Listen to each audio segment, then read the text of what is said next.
Alors Catherine, tu nous parles de la colle de peau de lapin. Oui. Son usage. Alors son usage, c'est, elle va servir, la colle de peau de lapin, elle va servir à l'encollage, à l'enduit et à une couche d'imprégnation. Ça, je l'expliquerai plus tard dans... On verra les deux autres fonctions plus tard. Là, on va voir comment la fabriquer. Oui. Comment on va l'utiliser, c'est ça, comment on va la fabriquer et l'utiliser. Et l'utiliser pour... Pour la première étape, qui est l'encollage. Super, parce que les trois étapes sont voilà. L'objet de cette vidéo. Ok, super, on y va. Catherine, d'abord, avant de parler de la colle, l'encollage, c'est quoi cette fonction? Quelle fonction c'est? La première raison de faire un encollage, c'est de créer une adhérence entre le support et la couche picturale. D'accord. Deuxièmement, c'est d'isoler cette couche picturale, parce qu'il y a incompatibilité entre les huiles des couches picturales et le support cellulosique, donc bois ou toile. D'accord. Ça, c'est tout à fait incompatible. L'huile va brûler le support. D'accord. Troisième fonction, c'est la porosité. Ça règle la porosité du support.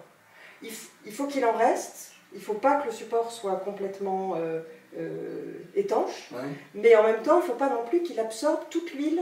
Sinon la couleur, il restera plus que la poudre de la peinture. Entendu.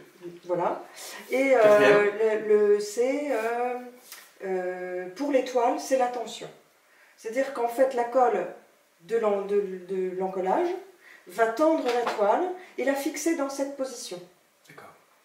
Okay. Donc il n'y aura pas de rétract. Elle se rétracte dans un premier temps, donc elle tend la toile, et en séchant, elle fixe la tension. Très très bien. Quand on achète une toile dans le commerce, en fait, elle est déjà encollée, enduite, etc. Elle est déjà donc là, ces techniques qu'on montre, ça s'applique dans quel cas de figure? Alors, ces techniques d'encollage à la colle de peau, ce sont des techniques qu'on appelle traditionnelles, et c'est destiné au support traditionnel. C'est-à-dire qu'on ne va pas pouvoir intervenir sur une colle, un châssis déjà enduit, encollé et enduit, avec une colle de peau. D'accord. Et de toute façon, ce n'est pas compatible. Ok, d'accord, ça marche. Alors l'école, tu dis que ça a que des avantages? Oui, ça a beaucoup d'avantages. Bon, déjà, j'en ai parlé, hein, c'est toutes leurs fonctions. C'est pas cher du tout. C'est très facile à mettre en œuvre. Hein. On prépare ça très facilement. Ça se trouve en granules? Oui, ça se trouve en granules et en plaques. Alors, quand elles sont en plaques, on les pulvérise, en gros. Il n'y a rien, on privilégie ni l'un ni l'autre, ça dépend de... Non, enfin, moi, j'ai utilisé les deux. Bon, le granulé, c'est peut-être plus facile. Ça fait des plaques comme de la gelée, oui, ça fait exactement. Et c'est plus épais. D'accord. Mais bon, donc un peu plus dur à fracturer. Mais... D'accord. Il faut, on a l'étape préalable de fracturer. Mais bon, il y a des produits qui existent déjà en granulé, il suffit de les faire. Vous verrez dans la vidéo. Donc on y va, on va attaquer étape par étape la manière de préparer cette colle, de l'utiliser, de la mettre à l'abri pour la fois d'après, etc. Voilà. D'accord, on y va. La première étape, c'est de préparer la colle en mettant de l'eau dans un pot et d'y ajouter une certaine concentration de colle. D'accord. Alors là, en l'occurrence, je fais 100 g d'eau. Voilà. Il y en a un petit peu plus. Auquel j'ajoute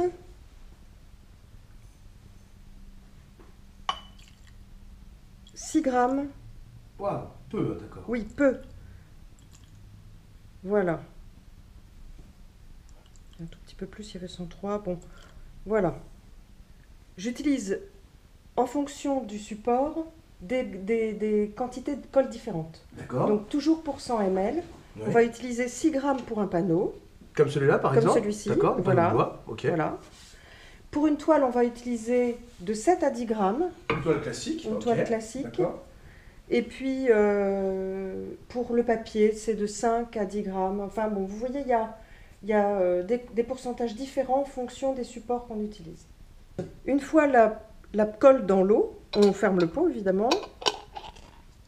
Vous voyez que le grain n'est pas encore fondu.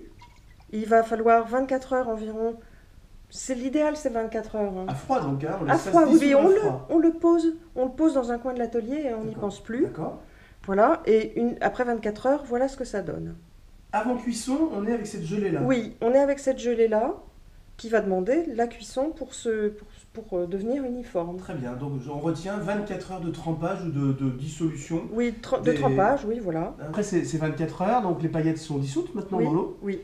L'étape suivante? L'étape suivante, c'est de le bain-marie. D'accord. Donc on met le flacon sans son couvercle dans l'eau bouillante. Voilà. Et on intercale. Ah, d'accord. On intercale Je croyais que tu te trompais, je comprenais pas. dans l'eau bouillante. Disons qu'on va faire bouillir. Mais Ah oui, d'accord. bon, là, je vous le montre. On ne met pas les doigts dans l'eau bouillante. Tu mets le bien capuchon. entendu. On met le capuchon Enfin, pour éviter. Cool. On met un couvercle de. En fait, on intercale quelque chose entre le flacon et le fond de la casserole D'accord. pour éviter que la température soit trop chaude à cet endroit-là. Et trop. Enfin, Et qu'elle plus s'abîme la colle. uniforme, d'accord. Il faut- Comme pour un bain-marie alimentaire. Exactement. Il faut que l'eau ne dépasse pas 60 degrés D'accord. et il ne faut surtout pas que la colle boue. Si elle boue, il faut l'acheter et recommencer. Elle aura perdu toutes ses propriétés de colle. Entendu, d'accord. Toi, tu me dis qu'on filtrait normalement la colle de peau. Oui, c'est ça? si elle a des impuretés, on la filtre effectivement avec une passoire à thé, tout simplement. D'accord. Là, en l'occurrence, Elle est très pure, elle est très celle-là. pure, donc il n'y a pas eu C'est besoin pas de la le peau. faire. D'accord, ça se voit à l'œil Ça se nu. voit, oui, ça se voit. Entendu. Bah maintenant, la pose, c'est ça? Oui, alors on va poser la colle. Oui. On va poser la colle en tamponnant pour cette première couche. On la laisse Qui dans le bain-marie déjà? Oui, on doit la laisser dans le bain-marie pour maintenir toute la colle au chaud pendant toute l'opération. Elle se fige sinon, c'est Sinon, ça? elle se fige. Elle se fige très vite alors. Oui, elle se fige très D'accord, vite. d'accord. Ensuite, Alors, donc, vas-y. on applique en tamponnant de façon à bien imprégner les fibres du panneau. D'accord. Voilà. C'est le même geste pour une toile? C'est pas... Non, pour une toile, on la tire simplement. Hein. D'accord. Ce qui sera le cas de la deuxième couche. Ok, c'est juste la particularité de la première couche Voilà, sur un panneau. la il faut première vraiment couche sur un pénétrer panneau doit dans les fibres. faire pénétrer D'accord. la colle au maximum. Pas très technique, ça va. On a le temps. Oui. De toute façon, elle est maintenue au chaud, donc il n'y a pas de problème. C'est vraiment une couche d'imprégnation.